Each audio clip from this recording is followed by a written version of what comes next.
Students, आज हम लोग ऑर्गेनिक केमिस्ट्री में आइसोमेरिज्म के टॉपिक को पढ़ने जा रहे हैं। तो आइसोमेरिज्म है क्या? ऐसे ऑर्गेनिक कंपाउंड्स जिनका मॉलिक्यूलर फार्मूला सेम होता है लेकिन उनकी फिजिकल और केमिकल प्रॉपर्टी में डिफरेंस होते हैं। ठीक है, जैसे मॉलिक्यूलर फार्मूला सेम है ना, उनकी डिफरेंस कहाँ पर है? फिजिकल और केमिकल प्रॉपर्टी में। जैसे आप इसको ऐसे समझ सकते हैं कि दो लोग हैं और दोनों के शरीर में 206 हड्डियाँ हैं, यानी फार्मूला सेम, लेकिन एक का बिहेवियर डिफरेंट है और एक का बिहेवियर डिफरेंट है, यानी उसकी प्रॉपर्टी अलग है और उसकी प्रॉपर्टी अलग है। तो बिल्कुल इसी बेस पर एक केमिस्ट्री में, ऑर्गेनिक केमिस्ट्री में हम लोग को पढ़ना है कि आइसोमेरिज्म क्या है। तो आइए हम लोग ज़रा इसे समझते हैं। तो अगर हम आइसोमेरिज्म की बात करें तो हम यहाँ पे बोलेंगे some organic compounds which have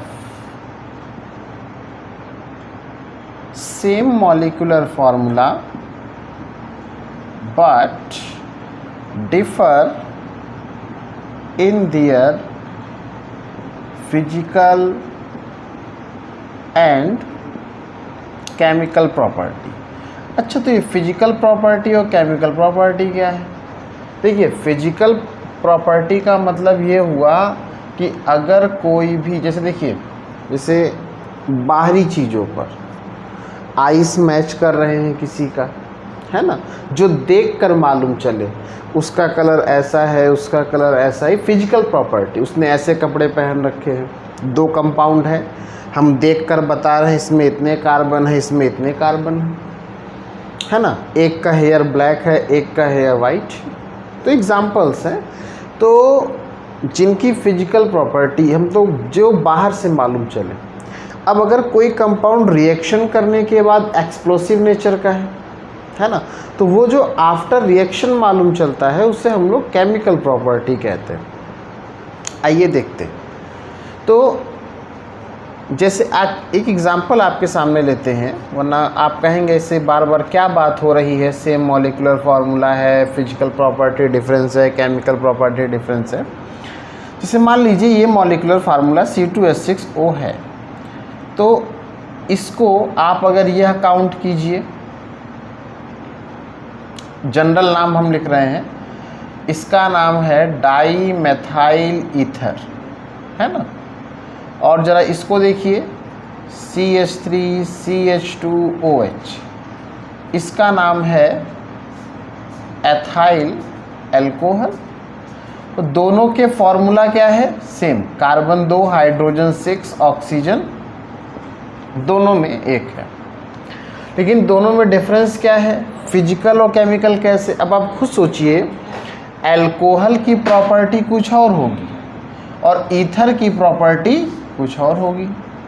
तो कहने का मतलब क्या है? इससे जस्टिफाई होता है कि हम जो बात अपनी आप को समझाना चाह रहे हैं कि जिनके मॉलिक्यूलर फार्मूला सेम है लेकिन उसकी फिजिकल और केमिकल प्रॉपर्टी में डिफरेंसेस आ रहा है, तो वो कंपाउंड आपका C2H6O एग्जाम्पल से समझाया गया है।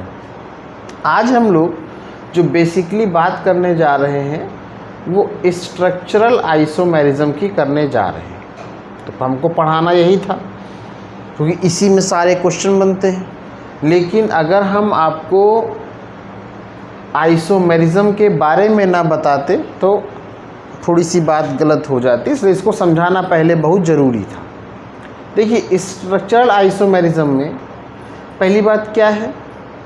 ऐसे कंपाउंड जिनका मॉलिक्यूलर फार्मूला सेम हो लेकिन उनमें कार्बन के स्ट्रक्चर में अंतर आ जाए, है ना। कार्बन जो कंपाउंड्स हैं उनमें स्ट्रक्चर में डिफरेंस आ रहा हो, तो स्ट्रक्चर के बेसिस पर इसे डिवाइड किया गया है। एक को बोला गया है चेन आइसोमेरिज्म, ये हमें आज डिस्कस करना है।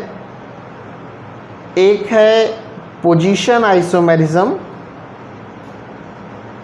एक है आपको पढ़ना है जिसे हम कहते हैं फंक्शनल ग्रुप आइसोमेरिज्म, तो अब आइसोमेरिज्म का मतलब समझ में आ गया होगा। Molecular formula same, physical chemical property में difference. What is structural isomerism? Having same molecular formula but different in the structure of carbon compounds on the basis of the structure these are classify, जैसा कि आपको हम समझा रहे हैं। तो आप देखिए फंक्शनल ग्रुप एक है, आपको पढ़ना है, जिसका नाम है मेटामेरिज्म और टॉटोमेरिज्म, है ना। एक आपको पढ़ना है जिसे कहा गया है रिंग चेन आइसोमेरिज्म। क्या बोला गया है उसे? Ring chain isomerism. तो आइए समझना शुरू करते हैं, और एक ओर से हम लोग इस आइसोमेरिज्म को बहुत बेसिकली बहुत अच्छे से हम लोग इसको तैयार कर लेते हैं। तो अगर हम बात करते हैं, पहले देखिए शुरुआत कर देते हैं चेन आइसोमेरिज्म की। बहुत ध्यान समझिएगा, आज इन 6 टॉपिक को बता करके इस लेक्चर को हम वाइंड अप करेंगे, इसलिए प्लीज़ बी अटेंशन और वीडियो पूरा देखें ताकि आपको समझ में पूरा आ जाए, है ना। तो चेन आइसोमेरिज्म में क्या है? Simple definition, compounds having same molecular formula but differ in the chain of carbon compounds. अच्छा, चेन कैसे?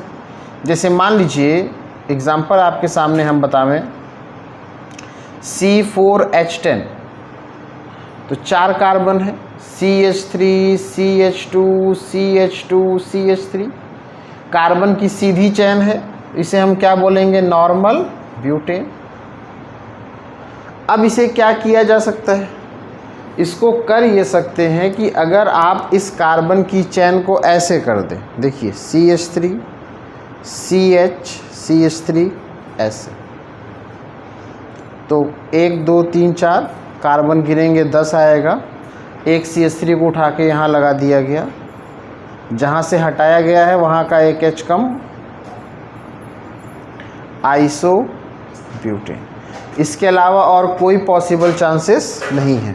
तो नॉर्मल ब्यूटेन और आइसो ब्यूटेन जो कंपाउंड है वो चेन आइसोमेरिज्म का एग्जाम्पल तैयार हो रहा है, इसको आपको पढ़ लेना चाहिए। अब देखिए दोनों के मॉलिक्यूलर फार्मूला सेम है, लेकिन कार्बन की चेन में डिफरेंस है। एक और समझ लीजिए, जैसे एग्जाम्पल और हम बता दे रहे हैं, C5H12 CH3 CH2 CH2 CH2 CH3।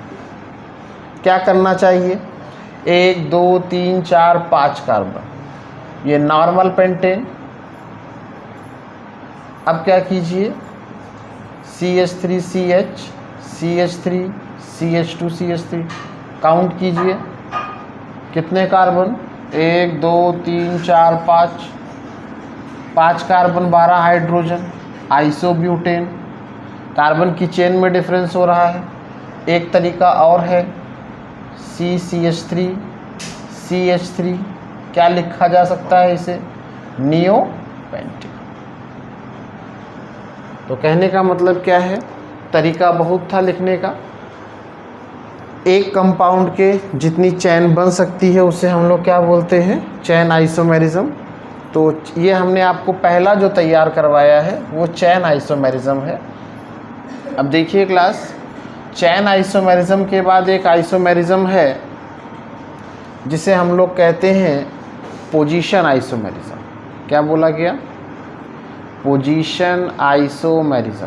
तो कोई बड़ी बात नहीं है, ऐसे कंपाउंड्स जिनका मॉलिक्यूलर फार्मूला सेम होता है लेकिन कार्बन जो फंक्शनल ग्रुप अटैच्ड हैं या सब्स्टिट्यूएंट ग्रुप अटैच्ड हैं उनकी पोजीशन में डिफरेंस है। जैसे आप एग्जांपल से ही समझ पाएंगे, CH3 CH2 CH double bond CH2, या इसको आप ऐसे लिख दीजिए CH3 CH double bond CH और CH3।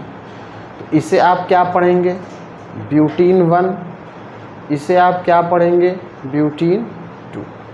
देखिए पोजीशन में चेंज आ गया, जितने कार्बन पहले वाले में है उतने ही दूसरे वाले में है। एक और समझ लीजिए, ये तो फंक्शन ग्रुप की बात थी। CH3 CH2 CH2 Cl, तो इसका नाम क्या बोलिएगा? 1 क्लोरोप्रोपेन। कार्बन, हाइड्रोजन और Cl जितने इसमें हैं, अगर आप ये पोजीशन चेंज कर दें Cl की, तो चेन नहीं चेंज हो रहा है। यहाँ कार्बन था सब में, इसमें सब्स्टिट्यूएंट ग्रुप है ये Cl, तो 2 नंबर पे क्या लग गया? क्लोरो। 3 कार्बन के लिए क्या बोला गया? प्रोपेन। तो कार्बन, हाइड्रोजन, क्लोरीन जितने पहले वाले में है उतने ही दूसरे वाले में है, तो इसे हम लोग क्या पढ़ेंगे? Position isomers. अब देखिए एक कंपाउंड और है आइसोमेरिज्म में हमको पढ़ना है, जिसे हम लोग कहते हैं फंक्शनल ग्रुप आइसोमेरिज्म। क्या कहते हैं? Functional group isomers. क्या है फंक्शनल ग्रुप में? फंक्शनल ग्रुप आइसोमेरिज्म, नाम से समझ गए होंगे।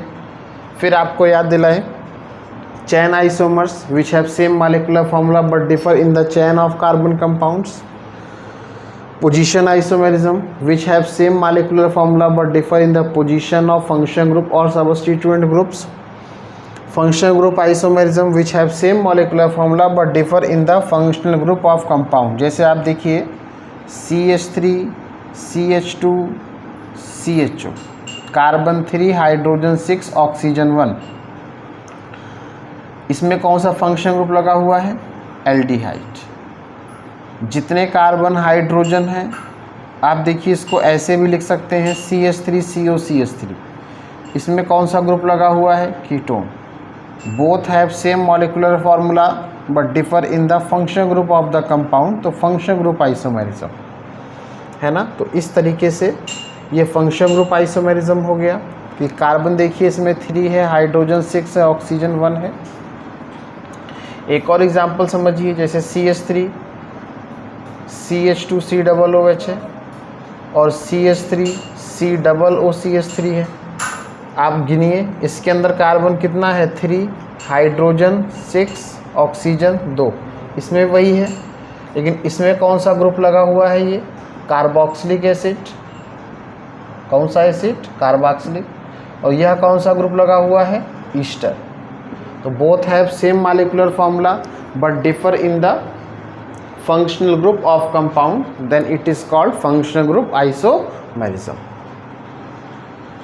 तो इस तरीके से ये पोजीशन और ये फंक्शनल ग्रुप आइसोमेरिज्म आपने समझा। कोई बहुत बड़ी बात नहीं थी, डेफिनेशन बहुत आसान है। The compounds having same molecular formula but differ in the functional group of compound termed as functional group isomers. अब जैसे देखिए एक आपको बताएं जो आपको पढ़ना था, मेटामेरिज्म। मेटामेरिज्म में क्या है? कंपाउंड के फंक्शनल ग्रुप सेम रहेंगे, कंपाउंड के फंक्शनल ग्रुप सेम रहेंगे, लेकिन उसके मिड में डिफरेंस होगा। कैसे? समझिए। जैसे देखिए CH3 CH2 CH2 OCH3 है और CH3 CH2 O CH2 CH3। आप काउंट कर लीजिए, कार्बन कितने हैं? 4, हाइड्रोजन कितने हैं? 3 2 5 2 7 3 11 7 3 10 और O। इसका नाम क्या है? मेथाइल, प्रोपाइल और ईथर। फंक्शनल ग्रुप नहीं चेंज है, methyl, propyl, ether. Functional group same है लेकिन मिड में डिफरेंस है ना। इसका दोनों तरफ सेम है, इसका नाम क्या हो जाएगा? जनरल नाम लिख रहे हैं डाईएथाइल ईथर। ऐसे ही एग्जाम्पल मेटामेरिज्म में CH3 CH2 CH2 NHCH3। आप क्या कर सकते हैं? इसको मिड में कर दीजिए। तो ऐसे अगर कंपाउंड मिल गए पहचानने को आपको, तो किसमें कितने हैं? C4 H11N। इसका नाम क्या है? Methyl, propyl. NH के लिए क्या बोलते हैं आप? एमीन। यह क्या है? Diethyl amine. इस प्रकार से आपको समझ लेना चाहिए। तो देखिए टॉटोमेरिज्म है ना। टॉटोमेरिज्म क्या है? यह एक स्पेशल टाइप का आइसोमेरिज्म है। स्पेशल टाइप क्यों कहा गया? अभी तक कोई भी रिएक्शन फार्म में आइसोमर कंप्लीट नहीं कराता था, 2 एग्जाम्पल लेने होते थे। लेकिन ये टॉटोमेरिज्म है और टॉटोमेरिज्म में क्या बताया गया है कि कीटो फॉर्म इनॉल फॉर्म में कन्वर्ट हो जाता है। कीटोन का functional group C double bond हो, इनॉल में क्या होता है डबल बॉन्ड भी प्रेजेंट होगा और OH ग्रुप भी होगा। इसका एग्जाम्पल एसीटोन लिया गया है। एसीटोन का फार्मूला क्या है CH3COCH3। काउंट कर लीजिएगा, कार्बन 3 है, हाइड्रोजन 6 है, ऑक्सीजन 1 है। तो अब होगा क्या, कार्बन 3 इसको हम लोगों ने C डबल बॉन्ड O लिखा है और C double bond O CH2 और H में CH3 को तोड़ दिया। अब जैसे होगा क्या रिएक्शन होगी तो इनॉल फॉर्म में कन्वर्जन होना है, तो यहाँ से C double bond O break हुआ, CH2H का एक H ऑक्सीजन के पास नेगेटिव में चला जाएगा और ये बॉन्ड यहाँ पर डबल बॉन्ड में कन्वर्ट। तो टॉटोमेरिज्म क्या है, डायनामिक फॉर्म है और जिसमें कीटो फॉर्म इनॉल फॉर्म में कन्वर्ट हो जाता है। दोनों के फार्मूला सेम है। रिंग चेन में क्या होता है, देखिए रिंग फॉर्म चैन फॉर्म दोनों के फार्मूला सेम रहेंगे। जैसे प्रोपीन है CH3 CH double bond CH2 formula C3H6। इसी को साइक्लिक फॉर्म में ऐसे डिज़ाइन किया जाएगा। तो इसमें भी हर कार्बन से 2-2 हाइड्रोजन है, तो which have chain form and existence of ring form, उसे हम लोग बोलते हैं ring chain isomerism. Okay class, तो इस तरीके से आइसोमेरिज्म का पूरा ये स्ट्रक्चर वाला पार्ट कंप्लीट हो जाता है।